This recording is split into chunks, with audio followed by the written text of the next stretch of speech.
मा जादों एसे बुंलाय? आंनि फंबाया दाखालि शुक्रबार खालि थांदोंमोन बेदेसावहाय बम्बाइआव थांदोंमोन। लामा ससेयाव थांनानै ओंखारनानै मा जाया बेबा खर' गाज्रि बायदि जाबाय आंनि फंबाया। थांना आन्दायनानै थाहैबाय गोदाव सोराव। मोनथिया हुसिया दा अबाव थांनानै दं खारदों मानसियाबो मोनाखै।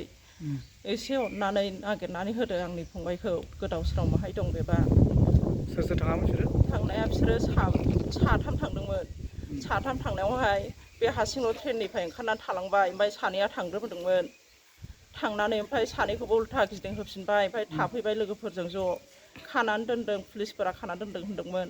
ओमफ्राय दावराव जाबाय थायो होननायखाय पुलिसफोरा दोरोददो होननानै थिनदोंनो। ओमफ्राय दोरोदबाय। ओमफ्राय खेवबाय खेवनानै दाना हनै मानसिखौ हमथानो नागारै अबाव थांदों नोंसोरलाय अबाव थांदों गोख्रै फैल' होननानै लिंहरोनो।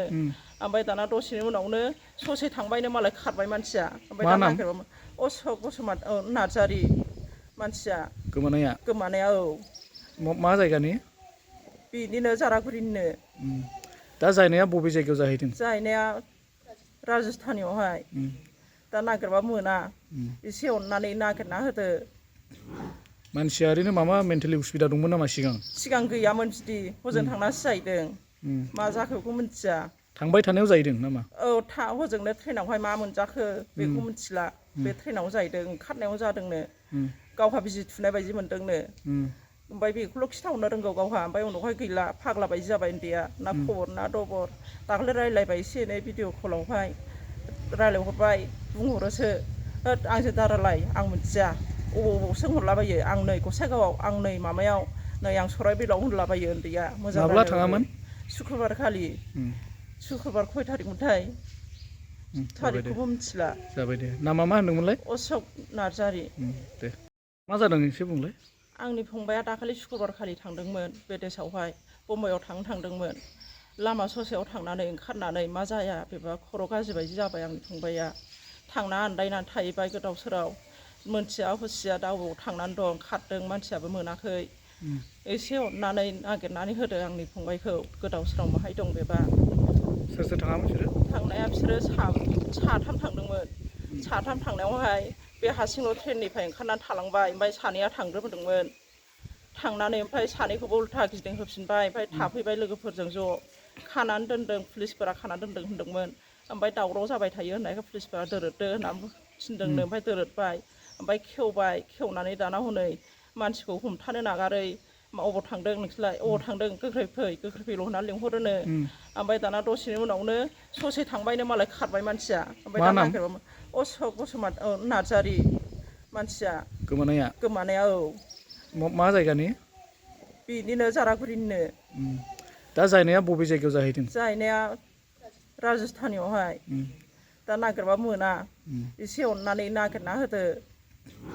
मानसिया ओरैनो माबा मेन्टेलि उसुबिदा दंमोन नामा सिगां? सिगां गैयामोन बिदि हजों थांनासो जाहैदों। मा जाखो बेखौ मिथिया। थांबाय थानायाव जाहैदों नामा? औ हजोंनो ट्रेनावहाय मा मोनजाखो बेखौ मिथिला। बे ट्रेनाव जाहैदों ओंखारनायाव जादोंनो। गावहा बिजि थुनाय बायदि मोनदोंनो। ओमफ्राय बेखौल' खिथाहरनो रोंगौ गावहा। ओमफ्राय उनावहाय गैला फाग्ला बायदि जाबाय उन्दैया। ना खबर ना दबर। दाखालि रायज्लायबाय एसे एनै भिडिअ कलावहाय रायज्लायहरबाय बुंहरोसो होद आंजों दारायलाय आं मिथिया अबाव सोंहरलाबायो आं नै गसाइगावआव आं नै माबायाव नै आं सराइबिलाव होनलाबायो उन्दैया। मोजां माब्ला थाङामोन? शुक्रबार खालि। शुक्रबार खय थारिखमोनथाय थारिखखौबो मिथिला। जाबाय दे। नामा मा होनदोंमोनलाय? अशक नार्जारि। दे। नोंथाङा रेलवे, आसाम पुलिस, बेंक, टेट बायदि सरखारि साख्रि मावनो गोसो दं नामा? एबा नोंथाङा बेफोर बायदि साख्रिनि थाखाय थियारि खालामगासिनो दं नामा? नोंथाङा railway, Assam police, banking, SSC, Assam direct recruitment, TET बायदिनि आनजादखौ खनले होदोंब्लाबो जाफुंसारनायखौ मोननो हायाखै नामा? जुदि नोंथाङा railway, Assam police, banking, SSC, Assam direct recruitment, TET काम रिक्रुटमेन्ट आनजादनि थाखाय थियारि खालामगासिनो दङब्ला नोंथांनि थाखाय लानानै फैदों मोनसे मोजां रादाब। लास्ट ईयर से कोचिंग स्टार्ट किया बट कोचिंग ज्वाइन करने के बाद ही मेरा एग्जाम क्लियर हुआ। तो मेरा इस साल 3 एग्जाम का प्री क्लियर हुआ। सीएसएसएफ का प्री क्लियर हुआ, फिर आईपीएस पीओ का मेरा प्री क्लियर हुआ है और सीजीएल का भी मेरा प्री क्लियर हुआ है। तो अभी मैं मेंस का प्रिपरेशन कर रहा हूँ। क'क्राझार सहरनि RNB road ward number 6 Sai Baba Mandir एबा एयारटेल अफिसनि साखाथियाव दङ आईबीटी कचिं इनस्टिट्यूटआ।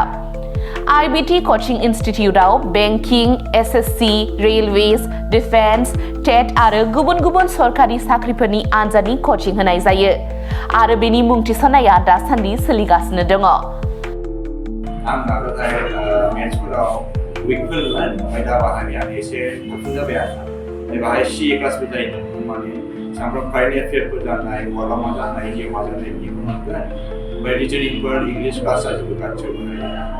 मेरा क्वांट में एक्चुअली खराब था इसलिए मेरा ज़्यादातर एग्जाम में क्वालिफाई नहीं कर पा रहा था और कॉन्फिडेंट भी नहीं था। जब से मैंने ज्वाइन किया है तब से मैंने क्वांट पे एक्चुअली अभी मैं क्वांट पे अच्छा हूँ और कर भी पा रहा हूँ, तो अभी कॉन्फिडेंट भी हूँ और फैकल्टीज भी बहुत अच्छे हेल्प करते हैं बहुत। IBT Coaching Instituteआव मुं थिसननायनि गोबां मुलाम्फाफोरखौ नोंथाङा मोननो हागोन, जेरै ल' course fees, specially daily current affairs classes, lifetime membership card, weekly 5 to 6 days classes, comprehensive study materials, regular online and offline mock test, Make My Exam app, flexible class timings, doubt clearing session. बेफोर गासै सुबिदाफोरखौ नोंथाङा IBT Coaching Instituteआव मोननो हागोन। अब्ला थाबैनो मुं थिसनदो। आबुङै मिथिनो थाखाय 9387277188 एबा 9101325849 आव सोलोंनो हागोन।